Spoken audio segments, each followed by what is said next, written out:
Thanks for logging on to Wayne.com for a special edition of Inside the Zone here in the summer. The recruiting season for basketball especially heating up. We're going to talk about football, about some local recruits, where they're planning to go, who's looking at guys that are uncommitted. But we're going to start with hoops first because this is a month that evaluation really gets going heavy. But probably the most interesting news happening in the last couple of weeks recruiting-wise, Rayfield Davis from Southside.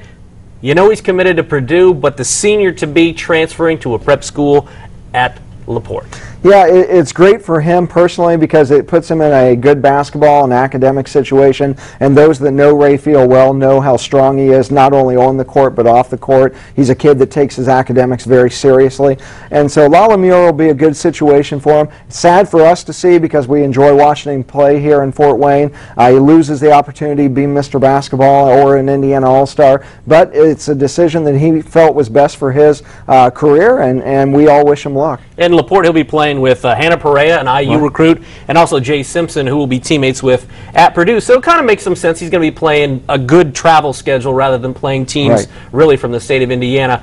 You know him really well. Were you surprised that this happened at this point in the summer, or did you anticipate this move? Well, I anticipated it because he told me in advance that he was going to go up there and visit, and you don't go up there and visit if indeed you're really not that interested in doing it. But here's the thing with Rayfield. He went through 3 coaches in 3 years. They had middling level of success at Southside. When Greg Taylor was there, they had a good team. The other 2 years, they struggled. And I just think that he was ready to move on in his career and go play with talented players like you mentioned. But it is sad to see from a Hoosier hysteria standpoint. I'm old school, so I like kids that want to be the best player in their city and lead their school to a championship and be an Indiana All-Star and all those things. But you know, it's a new age in 2011. Kids take AAU basketball more seriously than high school basketball, and to go and play a travel schedule where you're traveling around the country appeals to a lot of kids. So we all wish Ray the best. And when you take a look at the senior class, you know, a couple years ago, I remember,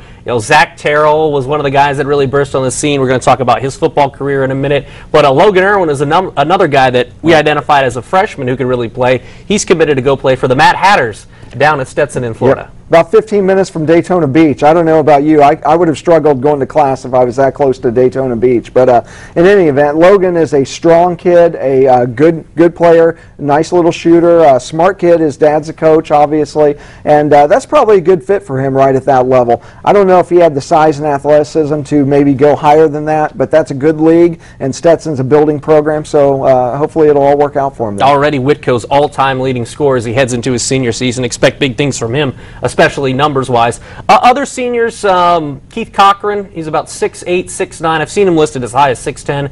Big guy from Bluffton. Where do you see him maybe ending up? Is he a low mid-major type guy? I think he is a low mid-major, and I may be the president of the Keith Cochran fan club because I've liked him ever since he was a freshman.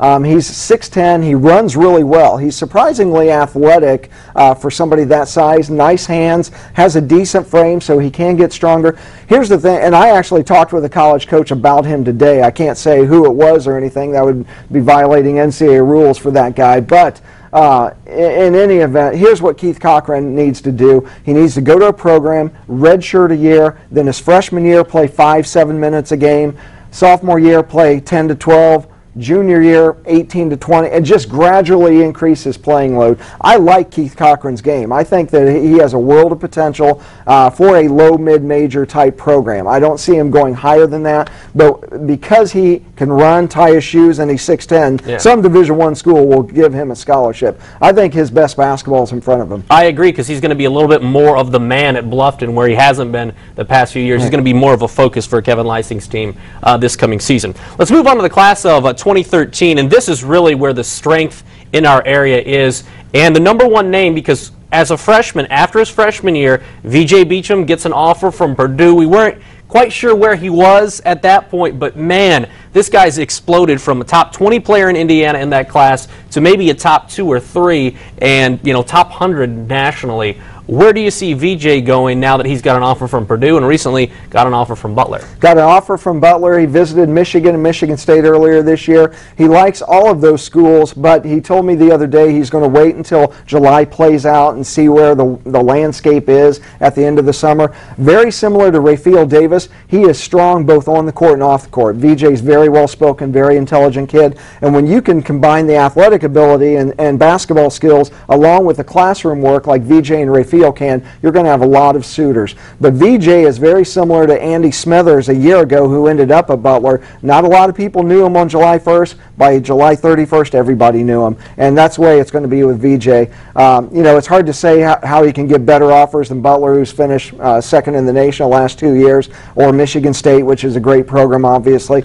But I think he's going to have a whole host of people chasing him by the end of this month. You see him as a Big Ten level type of recruit at this point? Because I know a couple years ago he was thin. We didn't know how tall he was going to be, but he's refined his game and become more than just a slasher. He can really shoot the basketball at 6'6" and growing. Yeah, 6'6" and growing, and you're right. He can really shoot the ball. He handles the ball well, but his length causes problems defensively. He'll get a lot of blocks, a lot of hands on loose balls. He'll be able to guard well. Yeah, he is thin, but he'll get stronger. Obviously, any program he goes to will get him in the weight room. So, and when Tom Izzo and Brad Stevens think you're good enough, believe me, you're good enough. Talking about the Scott twins, they obviously jumped on as freshmen right on the scene, playing at Northrop. Bryson heading to Purdue. He announced that right at the beginning of last season, so we know where he's heading, one of the top recruits in Indiana for that class. How about his brother? Because he's reportedly got offers from IPFW, from the University of Ohio. He looks like a mid-major type player. He is a mid-major type player, very strong, can shoot the ball, a little bit of a point guard, a little bit of a combo guard, can do the two, just like Bryson can do either the one or the two. Good kids. The four offers that Brenton has right now are Ohio University, Ball State, IPFW, and I'm going to leave one out here. Oh, Butler. He told me the other night that Butler had offered him as well. So very good offers at that level, and Brenton doesn't have a lot of pressure on him now because he does have those offers sitting there on the table, but I know he wants to wait till July plays out just like VJ does and see who else can possibly come to the forefront. So it's not that he doesn't like those, he does, but he wants to see what the world offers at the end of the month. And when you take a look at basketball, not only on the court but off the court over the past couple of weeks, the biggest story has been Austin Hatch. 3 weeks ago, he verbally commits to the University of Michigan. He was the new Sentinel Player of the Year as a sophomore, taking Canterbury to a #1 ranking at one point, first time ever. Obviously, we wish him well in his recovery. And basketball is certainly secondary to anything that Austin's going through right now. But what do you think the University of Michigan will do? That he's obviously hasn't signed, but they're kind of in a precarious situation because they're kind of waiting and seeing what happens with Austin.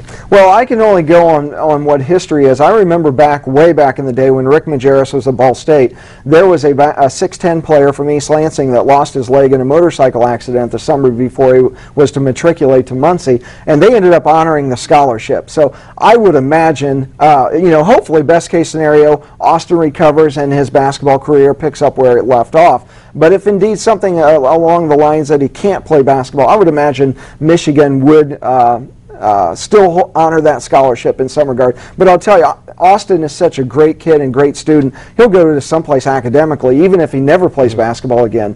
Just like Dan Klein told me, if he never plays basketball again, he's still going to be a great orthopedic surgeon someday. So, this is a recurring theme that we keep bringing up. Great kids, great players, great students, and Austin fits that mold just like Raphael and VJ do. Yeah, we certainly wish him the best in his recovery, and as I said, basketball really secondary at this point to Austin and the Hatch family. When you take a look at the guys that are going to be sophomores next year, the one name that obviously jumps out, he's considered a top 10 national recruit, James Blackman Jr. What did you see from him this freshman season that projects him to be one of those recruits that IU can build a program around in the future, really in the not too distant future? Well, he can score. That's the big thing with him, and he's very, very smooth, and he's stronger than people think. He's not strong yet. He's still very, very young, but he's got a wiry strength to him, and he handles pressure well. Some of the bigger games he had this year were against a tougher opponent. So James Blackman Jr. is the real deal. I get asked all the time, is he the real deal? Absolutely he is, and because of his dad guiding him through this whole process, he's going to do all the things the right way. Just his best basketball is in front of him, but he's had some really good basketball behind him already. Any other guys that we haven't mentioned that you think could possibly play some D1 basketball? I know Mark Rogers from Concordia is a 6'3" wing, probably more of a 2-guard on the college level. He's a nice player that could, if he improves his game, continue to catch the eye of some college scouts. Yeah, it's really, with some of the younger kids, it's too early to tell. I mean, kids just jump out of nowhere sometimes, but some of the local kids that I think this is a really imperative month of July for, that could go from anywhere from non-scholarship to an NAIA-type scholarship, or even an NCAA Division II type scholarship. Andy Bachman at Northside, Quillenhauer Upshaw at Northside, Kyle Philman at Norwell is a very intriguing kid, and along with Mark Rogers, like you mentioned. And another kid out of East Noble is T.J. Blair, a 6'5", kind of a small forward type that St. Francis is very interested in, I know. So that's a kid that with a good July, he may be able to pick up an offer from a program that's been in the NAIA National Championship game twice in the last 2 years. Body-wise, he reminds me of Scott Cohn, except for the fact that T.J. is more of a perimeter player and can shoot the basketball. I know he's a tough matchup whenever you see him play NHC games.